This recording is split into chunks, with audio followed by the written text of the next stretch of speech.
میوانەکانم بەڕێز شێرکۆ میروەیس لێپسراوی مەڵبەندی خانەقینی یەکێتی نیشتیمانی کوردستان لە گەرمیانەوە لەگەڵمانە. بەڕێز فەهمی بورهان سەرۆکی دەستەی ناوچە کوردستانیەکانی دەرەوەی ئیدارەی هەرێمی ناوچە کوردستانەکانی دەرەوەی ئیدارەی هەرێمی کوردستان لە هەولێرەوە لەگەڵمانە. سپاس بۆ هەردوو میوانی ئازیزم، بێگومان ئەوانی گوێبیستی ئەوە بوون و چەند جاری تری و دەجاری تریش پێشتریش گوێبیست بوون، بەڵام ئەمێ بەسمەوە بە بابەتەکەەوە بەرلەوەی بە ئیجازەی کاک شێرکۆ مەلای کاک فەهمی. بەڕێز کاک فەهمی، ئێمە بۆ ئێستا بەو شێوەمان لێ هاتووە. ئەم پەیامی سەرۆک مام جەلال ئەڵێ یەکێتی ڕیزەکانمان، یەکێتی ڕیزەکانی بەرەی کوردستانی، ئێستا بەرەی کوردستانی نییە، بەڵام خۆ یەکێتی ڕیزەکانی گەلی کورد هەر هەیە. بۆ هەر ڕۆژە و بیانوێک بەشێک لە خاچی پیرۆزی کوردستان لە ئێمە دابڕ. ئەم کاتتان باش کاک زانە، سڵاو بۆ جەنابێت و بۆ کاک شێرکۆ و بۆ بینرانی بەڕێزی سەتەلایتی کورسات.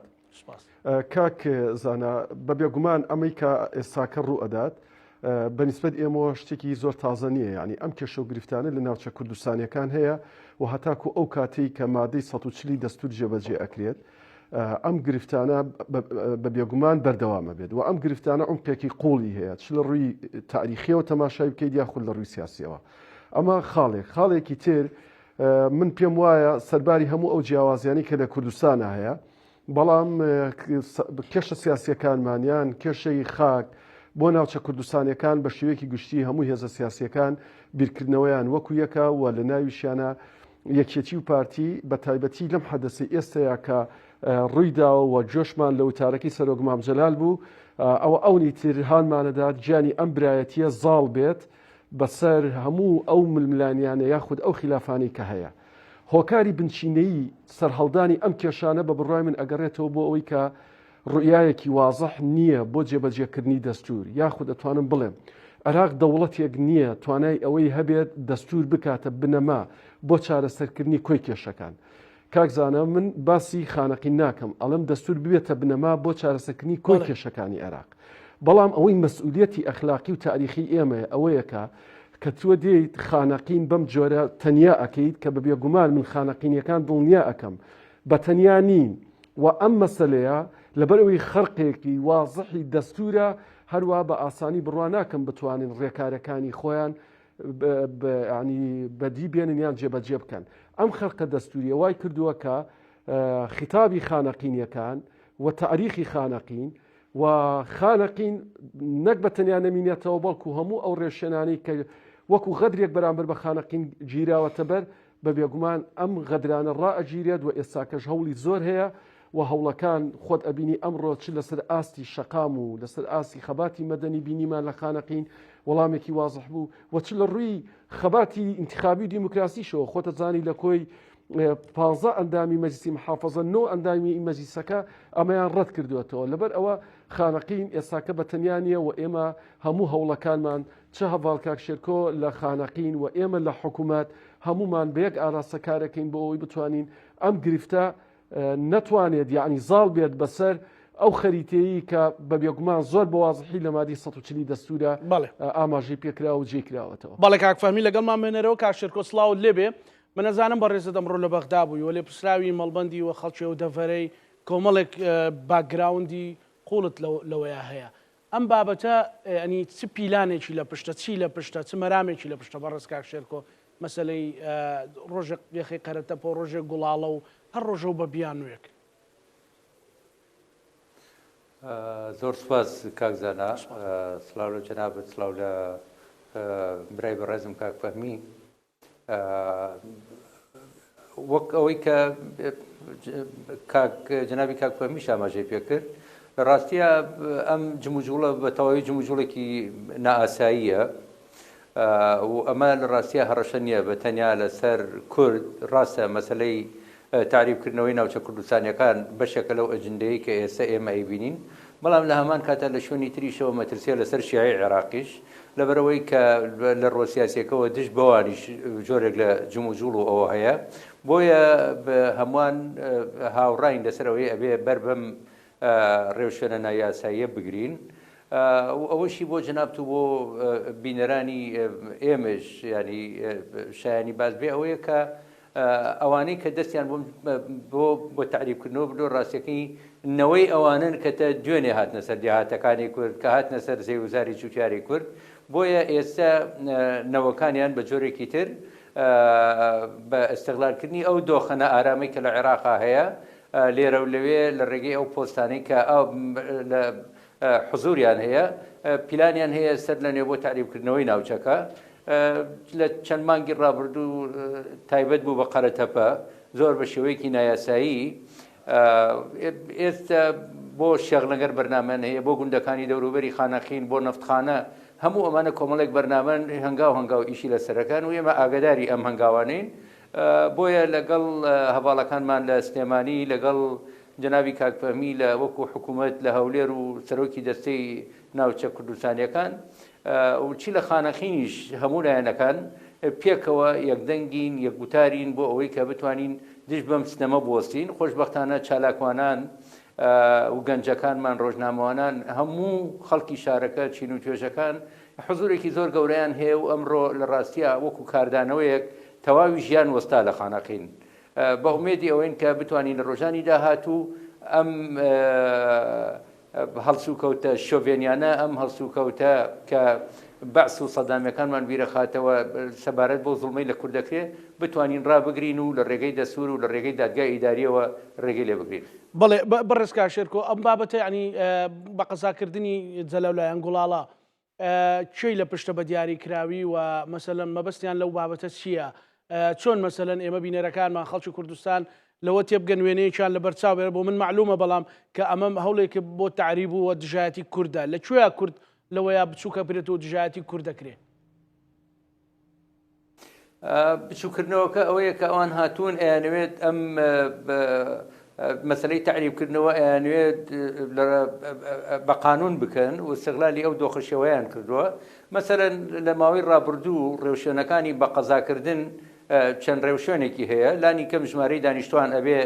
سەروی 50,000 کەس بێ لانی کەم ئەبێ دوو شارۆچکە ناحێ سەر بە قەزاکە بێ ئەوان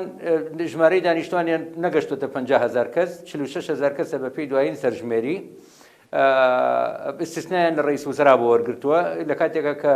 وەزیری پلاندانان خۆی جێگری سەرک وەزیرانیشە لە هەمان کاتە دوو شارۆچکەیان نییە شارۆچکەی جەبارەیان وەکو ئەمری واقعە کە بەشێکە لە ناوچە دابڕاوەکان ئەژمار کردووە و لە هەمان کاتە بۆ ئەوی کە تێیپەڕێنن هەستاون ناحەیەکی سەر بە هەرێمی کوردستان لە ئیدارەی گەرمیان ناحەی کۆکس کە لە 92 سەر بە هەرێمی کوردستانە هاتوون هاوشانی ناحەی جەبارەدایان ناو بۆی کە مەرامەکەیانی پێ بنە سەر جگە لەوەی کە ناوچەکە ناوچەی مادەی 140 لە ڕووی دەستوریەوە ئەم ناوچانە بێ دەستی بۆ نەبرێت تاوەکو دۆخەکە ئاسایی یەکرێتەوە و لە دواییە خەڵکی ناوچەکە بڕیار لە چارەنووسی خۆیان بدەن ئەمانە هەموو ڕێوشێنی نایاسایی نادەستورین و لە دادگای ئیداری ئێمە سکاڵامان کردووە بۆ ئەوی کە بتوانین ئەم ڕێڕەوە ڕاستکەینەوە خۆشبەختانە هەنگاوی باشمان بڕیوە. بەڵێ بەڕێزکار شێرکۆ ئەوانەی لە پشتی و بابەتەن عەرەبی سونن؟ بەڵێ بێگومان لە ئەندام ئەوانەی قەرەتەپە لە حزبی تەقەدومن و ئەوانەی جەلەولاش لە حزبی سیادەی ئەوەن کە بەڕێز خەمیس خەنجەر سەرۆکایەتیەکە. واتە ئێوە بە ئاشکرا هەستی پێکەن کە پیلانێک بێت و جۆرێکە لە تعریب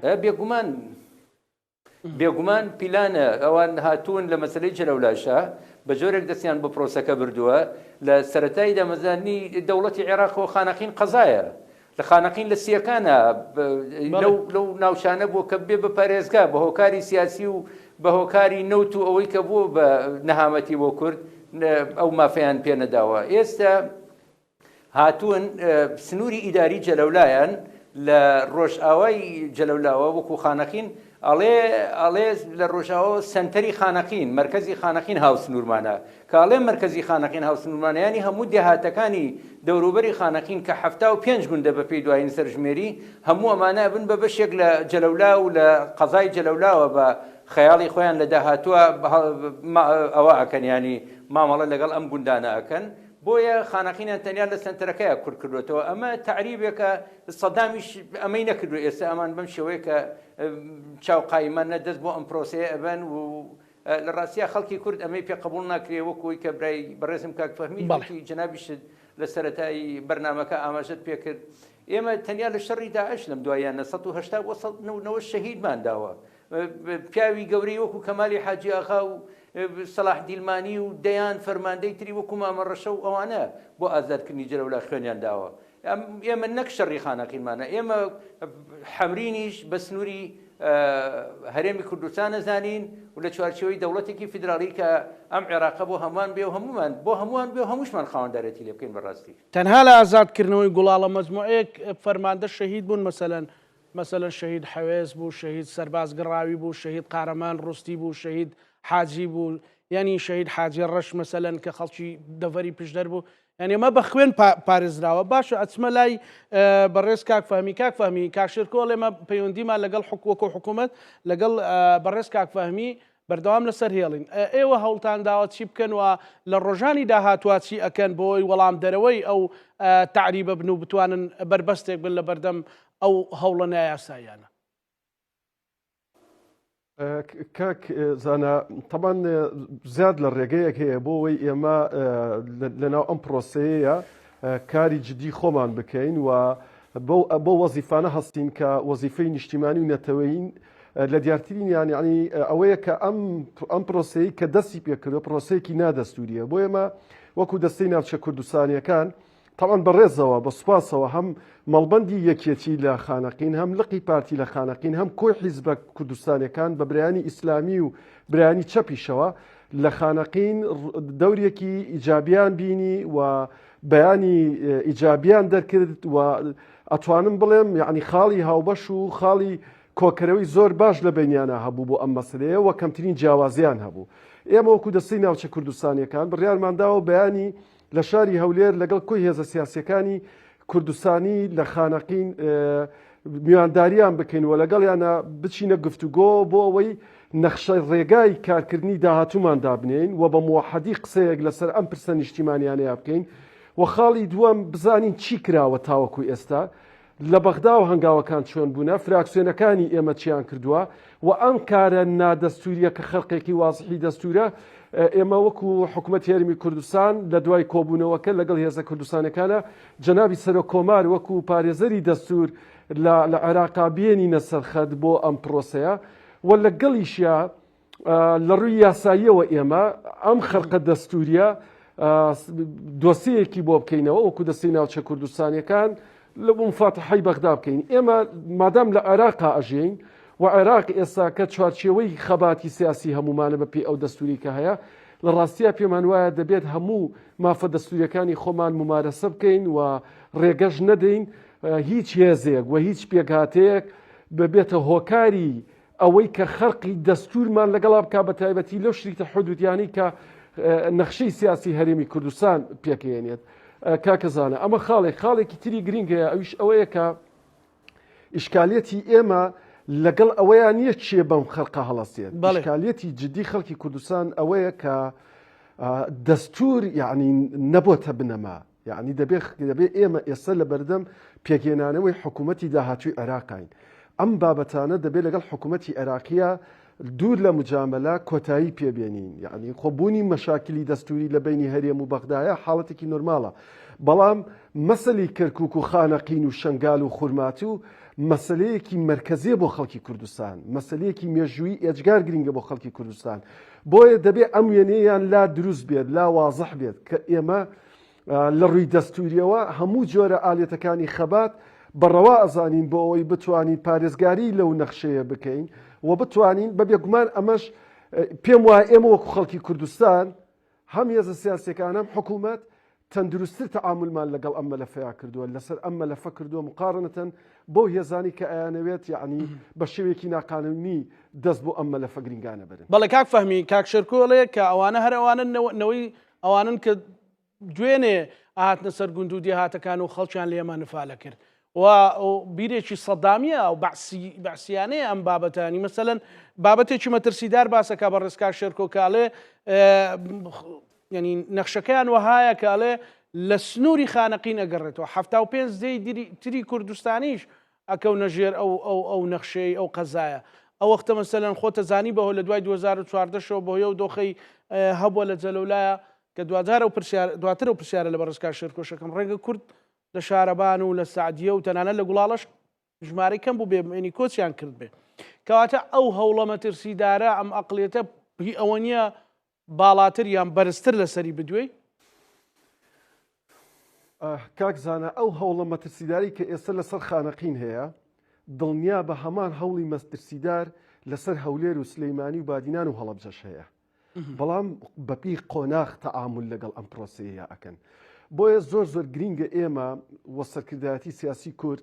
واز لە بەشێک لە خلافاتی سیاسی ناوخۆی خۆی بێنێت وەک کێشەکانمان هەوڵ بدەین بە ئارامی چارەسەر بکەین بۆ ئەوەی خۆمان تەرخان بکەین بۆ ڕوبەڕووبوونەوەی ئەم مەترسیانە. ڕاستە ئێمە لە دنیای دەرەوە لە ڕووی بەعدی خارجیەوە خەڵکی کوردستان و هەرێمی کوردستان جۆرێک لە ئیستیقراریەتی هەیە لە ناو نەخشەی سیاسی دنیای دەرەوەیە بەڵام ئەمە هەرگیز یەکسان نییە بەوەی کە ڕێگر بێت لەو تموحەی کە لە بەغداوە یاخود لەو عەقڵیەتی کە لە بەغداوە هەیە بۆ ناوچەکانی ئێمە. ئەمە خاڵێکی تر کاک زانە ئێستا لە بەغداد یعنی بۆ ئەوەی شتەکە زۆر لۆکالی نەکەین ئێستا لە بەغداد جیلێک دروست بووە جیلێک گەورە بووە ئەم جیلە چ لە ناو سونەیە یاخود لە ناو شیعەیە جیلێک نییە هاوخەباتی خەڵکی کوردستان بوو بێت واتە لە مێژووی تێکۆشانی ئێمە دژی دیکتاتۆریەت ئەم جیلە بوون ئاگایان لەم ڕووداوانە نەبووە بۆیە ئێستاکە عەتف و سۆزیشیان بەرامبەر بە تاریخی نەتەوەکەی ئێمە زۆر کەمە بۆیە دەبێت بزانین یعنی پەنجەنەرمکردن لەگەڵ ڕووداوەکانە کارێکی هەروە ئاسان نییە. ئەم حاڵەتی کە ڕوبەڕووی خانەقین بۆتەوە یەکەم من دڵنیام بۆیان ناچێتە سەر لەبەری مەسلەی خانەقین بۆ کورد مەسلەیەکە لە دەرەوەی مجاملەیە لە دەرەوەی ئەوەیە کە لەسەر مێزی گفتوگۆشی لەبارەوە بکەین یعنی ئەمە بڕاوەتەوە خۆشیان ئەم حقیقەتە تاریخیا زانن ئەمینێتەوە سەرەوەی کە ئێمە چۆن ئەتوانین بە ئەندازەی ئەم مەترسیە خۆمە ئامادە بکەین بۆ ڕوبەڕووبوونەوەی ئەم مەترسیە. بۆیە بەدڵنیایەوە لە هەموو ڕوویەکانەوە ئێمە ئامادەکاریمان کردووە و ئامادەکاریەکانیشمان بۆ ئەوەی هیچ جۆرە کارێک نەکەین کە ببێتە کەرەسەی دژایەتێکی گەورە بەرامبەر بە کورد هەوڵ ئەدەین هەم لە ڕووی دەستوریەوە و هەم لە ڕووی سیاسیشەوە مخاتەبەی بەغداد بکەین بۆ چارەسەرکردنی ئەم گرفتە و بیریشمان نەچێت ئێساکە لەسەر ئاستی محەلیش لە منتیقەکەیە هەم زۆرینەی ئەندامانی مەجلیسی محافەزەت دژی ئەم هەنگاوانن و خۆشبەختانەش وەک کۆڤاڵ شێرکۆ باسی کرد هەموو هێزە سیاسیە کوردیەکانیش دژی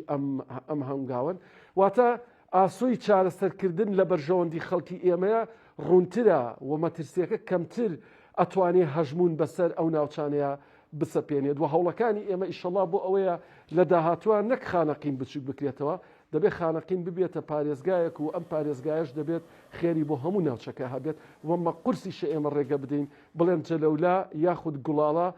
قەزای و ئەو قەزار سەر بە پارێزگای دیالەیە بیرمان نەچێت کە ئەم جملەیە بەکارهێنرا واتە بەشێک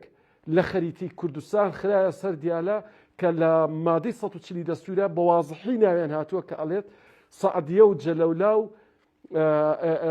جەلەولا و قەرەتەپە و خانەقین لە ناو نەخشەی مادەی 140 دەستوری عێراقیان. بەڵێ ئەگەڕێمە لات بەڕێزکاک فەهمی بەڕێزکاک شێرکۆ مەسەلەن مەسەلەن ئەو شوێنانی دیکە کە مەسەلەن لە سەرەتای بەرنامەکە ئێمە گوێمان لە وتارێکی سەرۆک مام جەلال گرت مەسەلەن تا چەند کورد توانیوێتی لەوێ خۆی بگرێ و کورد لەوێ ماوەتەوە لە ڕووی هەویەوە و لە ڕووی کوردبوونەوە و تا چەند جگەلەوە بەڕاستی بێزارەکرێن بەتایبەتیش خۆتە زانی لە گوڵاڵە دۆخێکی ناهەموار هەبوو لە دوای دەستپێکی شەڕی داعش.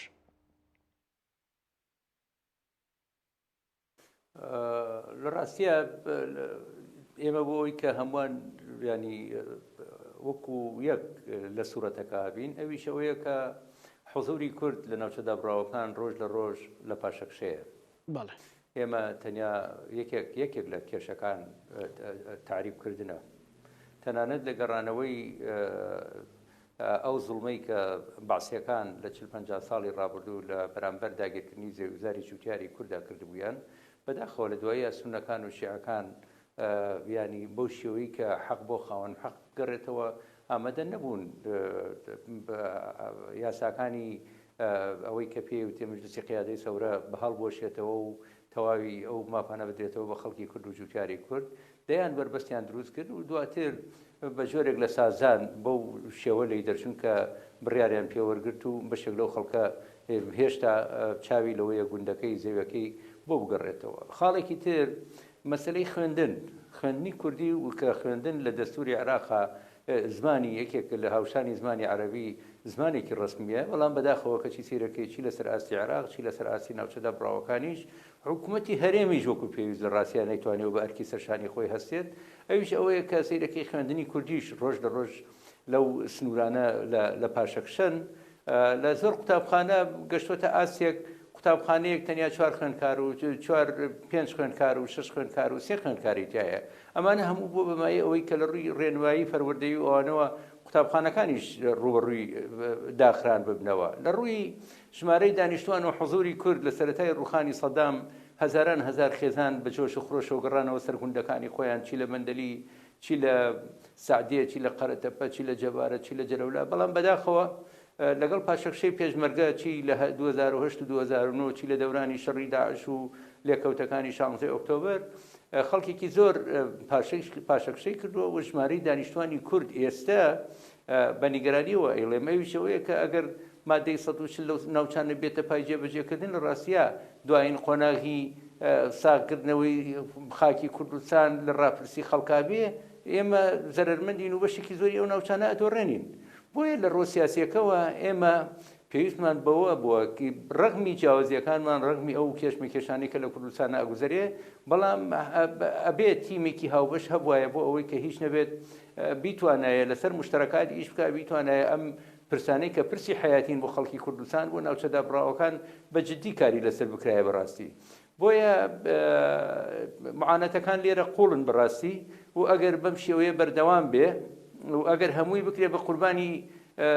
ئەوەی کە پێوتێ ئەستەقاقی انتخابی لە 4 ساڵ جارێک و لە هەڵبژارنێکی دەورەیەکی پەرلەمانی و ئەگەر هەموو ئەم خاڵانە ئەم معاناتانە ئەم پێداویستیانە لە چوارچێوەی بەرنامەی حکوومەتی نوێی کابینی نوێی وزاری جێگەی نەکرێتەوە و هەنگاو بە هەنگاو سەقفی زەمەنی بۆ دانەندرێ و ئیشی لەسەر نەکرێ، لە ڕاستیە ئێمە ئەم پاشەکشەیە بەردەوامە بێ. ئێستا وای لێ هاتووە لە ناوچەدا بڕاوەکان نەک بەتەنیا لە خانەخین لە کۆی ناوچەدا بڕاوەکان ئێمە لەگەڵ ئەو بارودۆخە هەم لە بەرامبەر تەحەدایەکی گەورەین هەم چاوقایمیشەکەین بەڕاستی. ئێمە جاران هێزی پێشمەرگە لە دەوروبەری ئەم ناوچانە بوو، نەفەسی ئیدارەدانی ئێمە ئاستێکی بەرزتری هەبوو. ئێستا بەداخەوە دۆخە ئەمنیەکە لە دەستی ئێمە نەماوە، ئیدارەدانی بەشی زۆری لە ڕێگەی وەزارەتە جیاجیەکانی حکوومەتی عێراقەوە بە پێی ئەو چوارچێوەی کە لە بەرژەوەندی خۆیانەیەتەوە دەستی بۆ بن بەڕاستی و کەمتر تایبەتمەندی ئەم ناوچانە لە بەرچاوەگیرە. لە شوێنێکی وەکو دیالە ڕاستە مەترسی لەسەر کورد هەیە، بەڵام لێتان ناشارمەوە ئەم کێشمەکێشانە ڕاستەخۆ لەگەڵ شیعەکانیش هەیە و مەترسی لەسەر حزوری شیعیش لە دیالە دروست کردووە. بۆیە شیعە و کورد بەدەر لەوەی کە کورد مشتەرەکاتی خۆی هەیە ئەبێ تێبگەین کە هێشتا شیعە و کورد لە سەرنجامی ئەو ئاڵوگۆڕانەی کە لە ناوچەکە ئەگوزارێ مەترسیەکان وەک یەکن بۆ هەردوولا. بۆیە پێویستە سەرکردایەتی سیاسی بەڕێزکا شێرکۆ ئەوەتان باز بکە. ویستم ئەو پرسیارە بکەم، ئەوەتان گەیاندووە بە شیعەکان کە ئەوە مەترسی شەلانی کەم لەسەر ئاستی پارێزگای دیالە؟ بێگومان لە دوای 2023 تاوەکو ئێستا ئەگەر هەندێک دەستێوەردان ئەگەر حزوری ئەمنی ئەوە نەبێ ئەتوانم بڵێم ئێستش سونەکان زۆرینەن لە دیالە. بۆیە چی لە هەڵبژارنی پەرلەمانی عێراق چی لە هەڵبژارنی ئەنجومەنی پارێزگاکان حکوومەتی لۆکاڵی ینی مەترسی هەیە کە بگەوێتە دەستی ئەو خەڵکانەی کە هێشتا نەفەسی شۆڤێنێت زاڵە و هێشتا بە نەفەسی دەورانی ڕابردوو کارەکەن ئومێدی ئەویان هەیە کە بگەڕێنەوە چوارچێوەی یەکەم و بتوانن شیعە و کورد پەراوێز بخەن. ئەوانە مەترسین لە کاتێکە کە دیالە ناوچەیەکی زۆر استراتیژیە، لە کاتێکە دیالە هاوسنوورە لەگەڵ بەغدا، هاوسنووری لەگەڵ جمهوری ئیسلامی ڕێگە و ئەوەیە یانی زۆر استراتیژیە چی لە ڕووی بازرگانی چی لە ڕێی ئەو منافزانەی کە هەیەی. بۆیە بەداخەوە مەترسیەکان بۆ ئێمەش و بۆ شیعەش مەترسیەکە کە ئەبێ بە هەند وەربگیرێ کورد ئەبێ ئوموری خۆی ڕێکخاتەوە لەگەڵ شیعەیشان مەترسیانە باس بکە. لە کاتێکە کە ئێمە لەسەر لە چوارچێوەی دیالە زۆر بەجددی لەگەڵ شیعەکانە لەسەر ئەم مەسەلە وەساوین و قسەمان کردووە. بە کورد و شیعە چەند ئەندامیان هەیە لە چوارچێوە ئەنجومەنی پارێزگای دیالە بەڕێزکا شێرکۆ؟ ژمارەی ئەندامانی ئەنجومەنی پارێزگا 15 ئەندامە، حوتی سنەکانە عەزم، سیادە، تەقەدم، حوتیشی شیعەکانە و ئەندامێکیش یەکێتی نیشتمانی کوردستانە. بەڵێ ئێستا ئێوە بەڵێ توانیتانە قەنەعەت بە 7 بە 8 یانی یەکیش لە سونەکان لەگەڵ ئێوە بووە کە نۆ ئەندامە لەگەڵ ئەوە بۆ ڕەتیکاتەوە کە جەلەولا بەڵێ ئێستا ئێمە ئێستا نووسراوی ڕسمیمان پێەیە لە چەند ڕۆژی داهاتوو برای بەڕێزم کاک خالیشوانیش بە بەردەوامی لە خەتە لەگەڵمان لە بەغداوە ئەم نووسراوە ئەنجومەنی پارێزگا دوایین نووسراوی کردو بە ئیمزای نۆ ئەندام و ڕەنگە بێ بە 10 ئەندامیش و پارێزگاری دیالە خۆشبەختانە هەڵاکەی ڕاست کردوێتەوە ئیلغای ئەمرە ئیدارەکەی پێشتری خۆی کردووە کە جلەولای کردووە بە قەزا بەڵام لەگەڵ ئەوە شار نووسراوێکی ئاراستەی وەزارەتی پلاندانان کردووە بۆ ئەوەی کە ئیعادە نەزەر لە بڕیارەکەیان بکەن و دوایین بڕیار وەربگرن و ئێمە نووسراومان کردووە بۆ بەڕێز حاجی هادی عامری سەرۆکی مادەی 140 بۆ ئەوەی ئەویش ئیشی لەسەر بکات معنیە بەویش چونکە بەشێکە لەو چوارچەوەی مادەی 140 و لە هەمان کاتە بۆ وەزارەتی پلاندانان و لە هەمان کاتە بۆ سەرۆکی ئەنجومەنی وەزیران و لەگەڵ سەرۆک کۆماریش بێگومان باسی خواستمانە بێت لەسەر ئەم پرسە لە هەموو لایەکەوە خەریکین و جەنابی کاکفەهمیش لە هەولێرەوە بێگومان دوێنێ وەک خۆشی ئاماژێ پێکرد میوانداری هەموو لایەنە سیاسیەکانی خانەخینی کردووە بۆ هەولێر بۆ ئەوەی کە لە هەولێرەوە پامێکی هاوبەشمان هەبێت سەبارەت بەم پرسە شارە نووساسە بۆ بەغدا و پێیان بڵێن ئەمە قابلی قبولکردن نییە و خەڵکی ناوچەکە ناتوانێت بە هیچ جۆرێک بچێتە ژێرباری سەر لە نوێ تعریبکردنەوە ئەمڕۆژ خۆتان بینیتان و کەناڵەکانی ڕاگەیاندن لە نزیکەوە شایەت بوون خەڵکی خانەخین بە یەک دەنگ بازاڕەکانیان داخست دام و دەستگاکانیان داخست هیچ جۆرە دەوامێک نەبوو ئەگەر حکوومەتی عێراق بە دەنگەوە هاتنی نەبێ بەڕاستی بۆ ئەم نەڕزایەتی و گلەیانەی خەڵک بێگومان لە ڕۆژانی داهاتوو پلانی ترە بێ و تەسعی دەبێ و دەست بۆ بژاردەی تر ئەبرێ بە شێوەیەکی مەدەنی بۆ ئەوەی کە ئەم هەڵەیە ڕاست بکرێتەوە. بەڵێ کاک شێرکۆ چەند خولەکەی شتە لەگەڵمان بمێنیتەوە کاک فەهمی کەواتە بابەتەکە لەوە ئاڵۆزترە بەڕاستی ڕاستە ڕەنگە ئەمە سەد بکرێ وەکو کاک شێرکۆوتی بە هەوڵی ئێوە بە هەوڵی کاک شێرکۆ و برادەران لە سەرۆکایەتی کۆمار لە سەرۆک کۆمار لە ئەنجومەنی وەزیران کاک خالید بەڵام پێداچوونەوەیەک نەکرێت مەسەلەن کاک شێرکۆ زۆر ڕاشکا و باسی کرد کە دۆخەکە خراپە بەڕاستی ڕۆژ بە ڕۆژ پاشەکشێ ئەکرێ یعنی ئەبێ دەستوبەر چی بکرێت بەڕێز کاک فەهمی کاک زانە ئەوەی کە ئەبێتە فاکتەرێکی ئەساسی بۆ ڕوبڕبوونەوەی هەموو ئەو مەترسیانە یاخود ئەو پاشەکشانی کە لە ناوچە کوردستانەکان هەیە فاکتەری ئەساسی ئەوەیە کە چۆن ئێمە خۆمان جۆرێک لە خیتابی هاوبەش و وەردەخستن و تەنزیمکردنەوەی ناوماڵی خۆمان ئەکەین بە بنەمای ئەساسی بۆ لە ڕاستیە ئەگەر لێر و لەوێ شیعە و سونە هەندێک جیاوازیان هەبێت بۆ ئیدارەدانی کێشەکانی ئەو ناوچانە بەڵام بە وێنەیەکی گشتی من هەست بە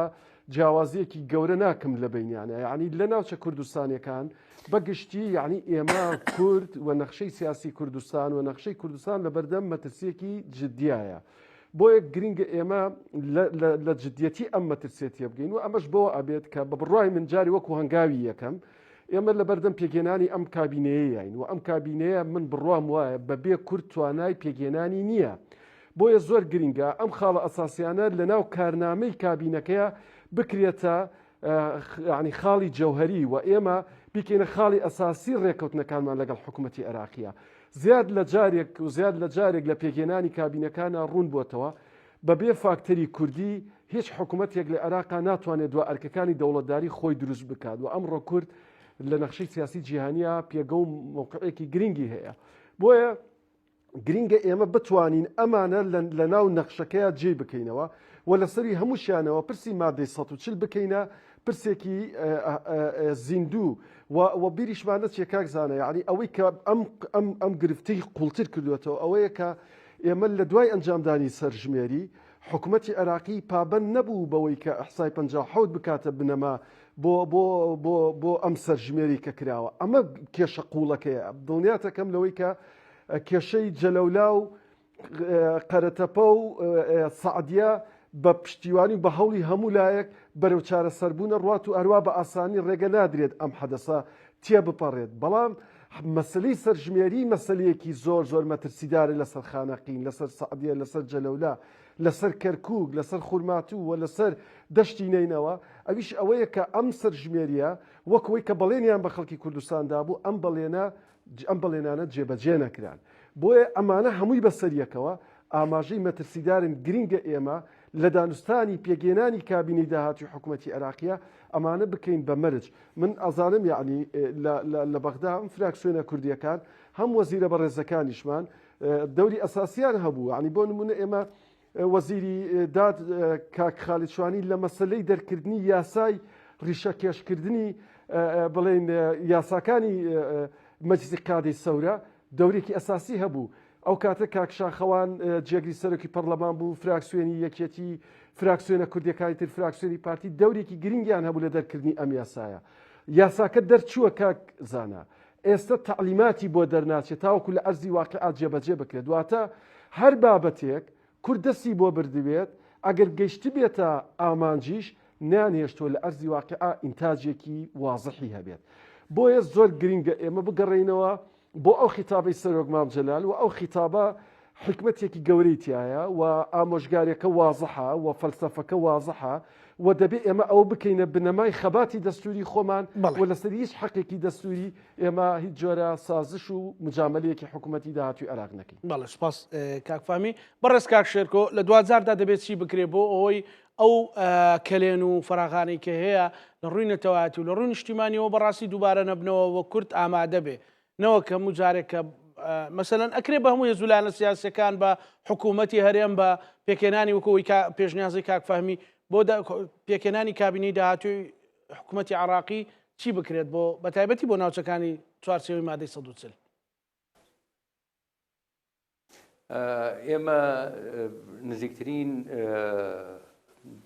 ئەزمونمان لە پێشە ڕۆژئاوا لە بەرامبەر جینۆسایدێکی زۆر گەورە بوو. ئەو وڵاتانەی کە تا دوێنێ دۆست بوون کە پێویستیان بە هێزی کورد بوو لەسەر ئەرزی واقع و زیاتر لە 14,000 شەهیدماندا کەچی سیرەکەی زلهێزەکان دەستبەرداری کورد بوون لە 24 ساعاتە بۆ بەرژەوەندەکانیان. بەڵام ئەوەی کە کوردی لە جینۆساید پاراست ئەو هەموو یەکدەنگێ بوو کە لە تەواوی کوردستان و لە کوردانی ئەوروپا ئەمریکا لە تا ئوسترالیاش ڕۆشت هەموو یەک دەنگ بووین. ئەم هاودەنگی وای کرد کە دنیا بە ئاگا بێتەوە و ینی بەر بە و جینۆسایدە بگرێت کە لە ڕێبوو بۆی کە تەواوی کوردانی ڕۆژاوای تاقەتڵام بکرێت. بۆ ئێمە هەمان تەجروبە ئەم پرسانە پرسی نیشتیمانین، پرسی هێز و لایەنی سیاسێکی دیاریکراو نین. ئێمە خۆشبەختانە هەموو لایەنە سیاسیەکان ئەوانەی کە لە خانەخینیش بەرەگەیان نیە و لە گەرمیاندا ئەنیشتن ئەوانەشی کە لە خانەخینن هەمووان پێکەوە یەکدەنگین یەک ئاراستەمان هەیە و من بە سوپاسەوە ئەیڵێم ئێمە پێشتریش چەند جارێک فراکسیۆنە کوردستانیەکان